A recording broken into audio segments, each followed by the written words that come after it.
J'ai tant rêvé de toi que tu perds ta réalité. Est-il encore temps d'atteindre ce corps vivant et de baiser sur cette bouche la naissance de la voix qui m'est chère? J'ai tant rêvé de toi que mes bras, habitués en étreignant ton ombre à se croiser sur ma poitrine, ne se plieraient pas au contour de ton corps peut-être. Et que devant l'apparence réelle de ce qui me hante et me gouverne depuis des jours et des années, je deviendrais une ombre sans doute. Ô balance sentimentale! J'ai tant rêvé de toi qu'il n'est plus temps sans doute que je m'éveille. Je dors debout, le corps exposé à toutes les apparences de la vie et de l'amour, et toi, la seule qui compte aujourd'hui pour moi, je pourrais moins toucher ton front et tes lèvres que les premières lèvres et le premier front venu.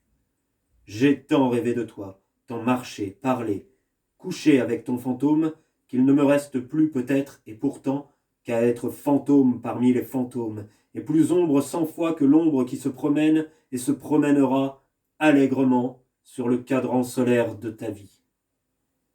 Robert Desnos, j'ai tant rêvé de toi. Poésie dans mon garage, numéro 4.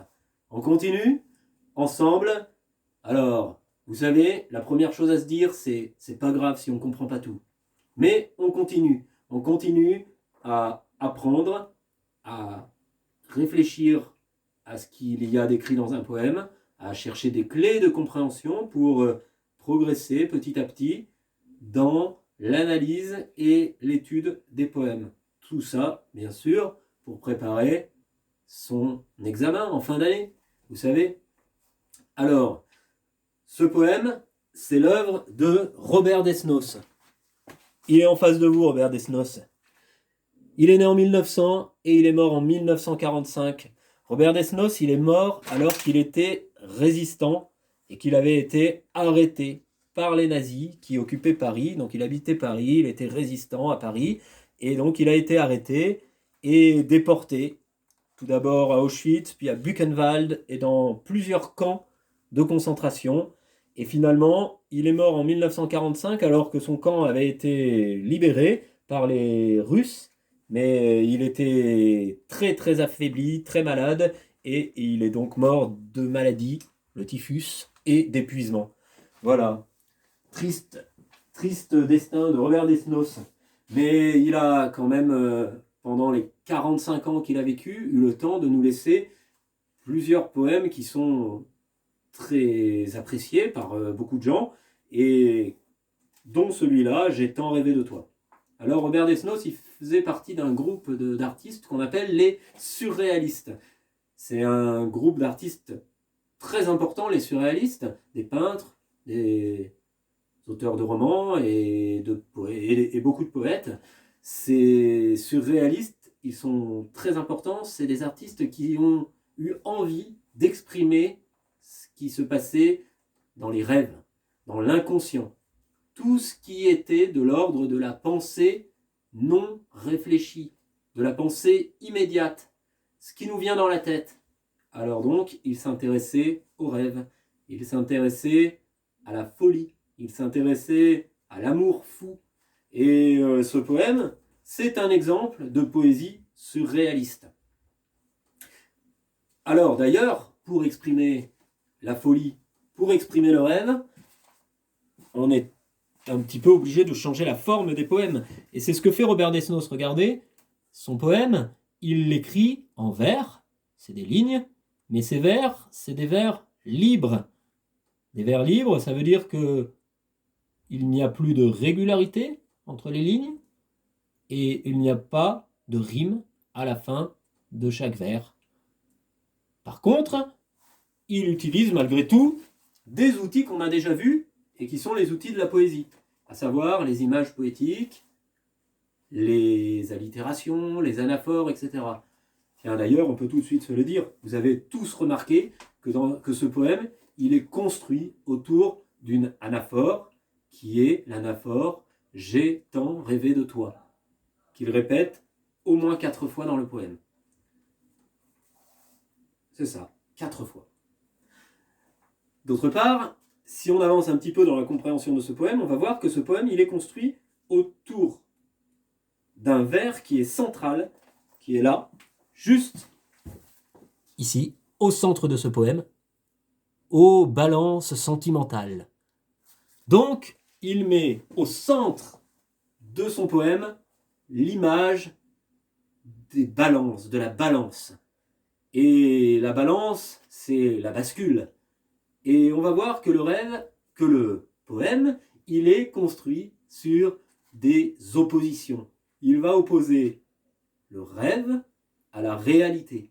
Il va opposer la femme réelle qu'il aime à un fantôme, à donc une femme qui n'est pas là, qui est insaisissable. Et il va opposer l'éveil au sommeil. Voilà, donc ce poème, on va, pour le comprendre, bien le lire, mais on peut déjà se dire qu'il est marqué par ces oppositions. Alors, si on entre un petit peu dans ce poème, on commence par le premier vers. « J'ai tant rêvé de toi que tu perds ta réalité ». Qu'est-ce qu'on peut remarquer dans ce premier vers? On va remarquer d'abord que le poète s'exprime à la première personne. Il dit « je » et il s'adresse à l'être aimé, à la femme qu'il aime. Et cette femme qu'il aime, elle ne l'aime pas en retour. Elle n'est pas là. Elle est absente. Donc, il s'adresse à une femme qu'il aime, mais qui est loin, qui est absente. Et finalement, en un vers, il exprime l'idée générale de son poème. « J'ai tant rêvé de toi que tu perds ta réalité ». Il a tellement rêvé, il a tellement aimé cette femme qu'elle n'est plus réelle, qu'il est devenu amoureux d'un rêve. Est-il encore temps d'atteindre ce corps vivant et de baiser sur cette bouche la naissance de la voix qui m'est chère? Peut-être qu'il veut dire qu'à force d'avoir rêvé de son amour, il s'est éloigné de qui est réellement la personne. Est-il encore temps d'atteindre ce corps vivant et de baiser sur cette bouche la naissance de la voix qui m'est chère? J'ai tant rêvé de toi que mes bras, habitués en étreignant ton ombre à se croiser sur ma poitrine, ne se plieraient pas au contour de ton corps peut-être. Et donc il dit que finalement, il serait peut-être figé, peut-être qu'il serait incapable d'aimer réellement la personne si elle se trouvait devant lui, tant il s'est habitué à aimer une absence. Il dit d'ailleurs que quand il aime cette ombre, il replie les bras sur sa poitrine. On peut penser là qu'il meurt d'amour, puisqu'il a la forme, l'attitude que peut avoir un mort. Et que devant l'apparence réelle de ce qui me hante et me gouverne depuis des jours et des années, je deviendrai une ombre sans doute.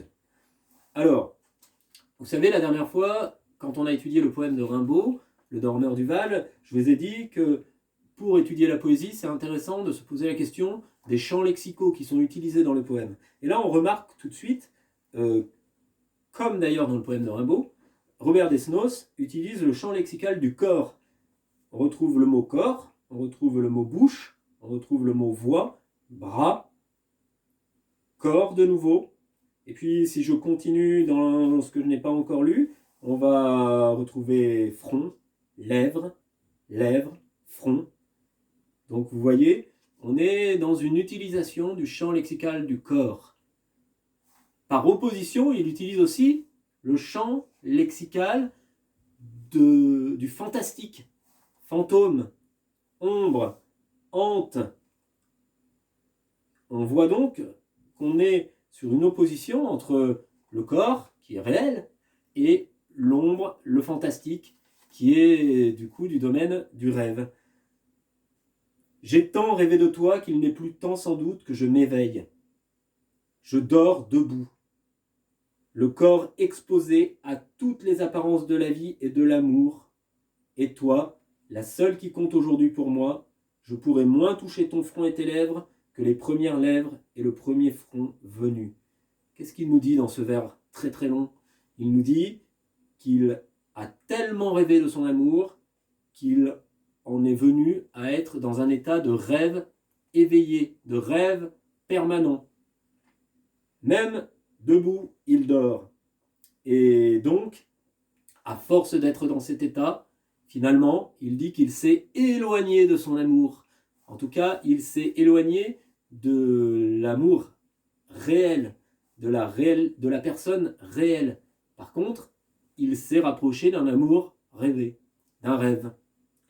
J'ai tant rêvé de toi, tant marché, parlé, couché avec ton fantôme, qu'il ne me reste plus peut-être, et pourtant, qu'à être fantôme parmi les fantômes, et plus ombre 100 fois que l'ombre qui se promène et se promènera allègrement sur le cadran solaire de ta vie. Alors vous voyez, dans ce dernier vers, Robert Desnos, il fait exprès de faire plusieurs anaphores, il fait exprès de répéter, et plus ombre 100 fois que l'ombre, être fantôme parmi les fantômes, et plus ombre 100 fois que l'ombre qui se promène et se promènera.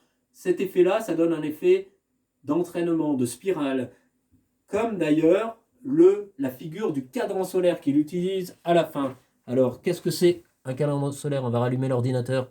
Un cadran solaire, je vous en ai mis un en photo ici, j'espère que vous le voyez bien sur mon montage téléphonique, sur ma vidéo. C'est pas génial, mais vous voyez, un cadran solaire, c'est une horloge qui fonctionne avec le soleil. C'est pas si compliqué que ça à construire, mais enfin quand même, faut être précis dans sa construction. Et donc, l'ombre portée sur le cadran permet de donner l'heure. L'ombre portée par le soleil sur le cadran permet de donner l'heure. Allez, je reviens à Robert Desnos. Donc, pour terminer sur ce poème, dans ce dernier vers, il crée un effet d'entraînement, un effet de spirale pour finir par dire qu'il est devenu une ombre sur un cadran solaire. Et ce cadran solaire, c'est le cadran solaire de ta vie. Donc là, il utilise une métaphore pour dire que la vie de son être aimé, c'est un cadran solaire, que la vie est un cadran solaire et que lui, il a l'impression d'être devenu une ombre sur le cadran solaire de la vie, de son amour. Voilà. Alors, on n'a peut-être pas tout compris, on n'a peut-être pas tout expliqué, mais ce qu'on peut se dire, c'est qu'avec ce poème, on a un bel exemple de poème lyrique. Et on va terminer sur cette petite conclusion en se disant que grâce à ce poème, le J'ai tant rêvé de toi de Robert Desnos, on a étudié ce qu'était un poème lyrique. Alors un poème lyrique, c'est tout d'abord, on peut se le dire, un poème dans lequel le poète exprime des sentiments personnels, intimes. Retenez bien ça. Le poème lyrique, c'est un poème dans lequel le poète exprime des sentiments personnels, intimes. Ici, il exprime son amour et l'impression qu'il a d'être devenu amoureux d'un rêve, d'une ombre, d'un fantôme. Le texte, du coup, dans un poème lyrique, est toujours à la première personne. Le poète dit « je ». Le poète utilise des images poétiques. Comparaison, métaphore et... Pas comparaison, personnification. J'ai fait une erreur en écrivant mon petit texte. Donc, comparaison, métaphore et personnification, je ne m'arrête pas. On a déjà beaucoup parlé des images poétiques et des figures de style. Vous avez bien étudié tout ça, bravo d'ailleurs. Mais retenez qu'en effet, du coup, pour exprimer ses sentiments personnels, le poète va utiliser des images. Exemple, dans ce poème, il utilise l'image, la métaphore du cadran solaire pour exprimer l'existence, pour faire une image de la vie, tout simplement. Il utilise souvent des phrases interrogatives ou exclamatives pour traduire ses émotions. Alors on a un bel exemple au début du poème, puisque vous voyez, dès le deuxième vers, est-il encore temps d'atteindre ce corps vivant et de baiser sur cette bouche la naissance de la voix qui m'est chère? Il pose cette question. Il a déjà la réponse quand il pose cette question. Quand il dit « Est-il encore temps d'atteindre ce corps vivant et de baiser cette bouche, sur cette bouche la naissance de la voix qui m'est chère ?» Il sait très bien que c'est plus possible. C'est pour dire que c'est pas possible d'embrasser l'être aimé. C'est plus possible. Hein? Et donc, plutôt que de dire « c'est pas possible », il pose la question. C'est une façon d'exprimer un peu plus fortement ses émotions. Et enfin, par un style direct, il donne l'illusion d'un dialogue intérieur. Alors, dès le début d'ailleurs, quand il dit « j'ai tant rêvé de toi », je vous l'ai dit tout à l'heure, il s'exprime à une absence, à une personne absente. Et donc, finalement, il se parle tout seul, c'est un monologue intérieur, mais en même temps, dans le dernier vers, j'ai tant rêvé de toi, tant marché, parlé, couché avec ton fantôme, qu'il ne me reste plus peut-être, et pourtant qu'à être fantôme parmi les fantômes, et plus ombre 100 fois que l'ombre qui se promène et se promènera allègrement sur le cadran solaire de ta vie. Bien sûr qu'il parle à son amour, mais son amour n'est pas là pour l'entendre, et donc il se parle à lui-même, et évidemment, il écrit son poème, et donc finalement, c'est à nous qu'il parle, c'est à tout le monde. Il parle à tout le monde de ce qu'il ressent, et sans doute pour nous dire que peut-être qu'on partage certaines émotions, certains sentiments, et peut-être qu'on a déjà, les uns ou les autres, ressenti le fait d'être amoureux de quelqu'un d'absent, ou de plus aimer en rêve quelqu'un que finalement en réalité. Voilà. Eh bien écoutez, pour aujourd'hui, on va s'arrêter là. Bravo à tous pour votre travail. Comme pour le dormeur du Val, je vais vous préparer un petit diaporama, un petit entraînement avec des questions sur ce poème. J'espère que vous en avez retenu des choses, que vous avez compris mes explications. C'est pas facile la poésie, mais ça vaut le coup de s'y intéresser. Grâce à ça, on avance, et puis je pense aussi bien à ceux qui aiment écrire. Réfléchissez à tout ce que vous pouvez réutiliser quand vous écrivez des raps, des freestyles par exemple. Voilà. Portez-vous bien, j'espère que tout le monde va bien, continuez de bien travailler, et à la prochaine.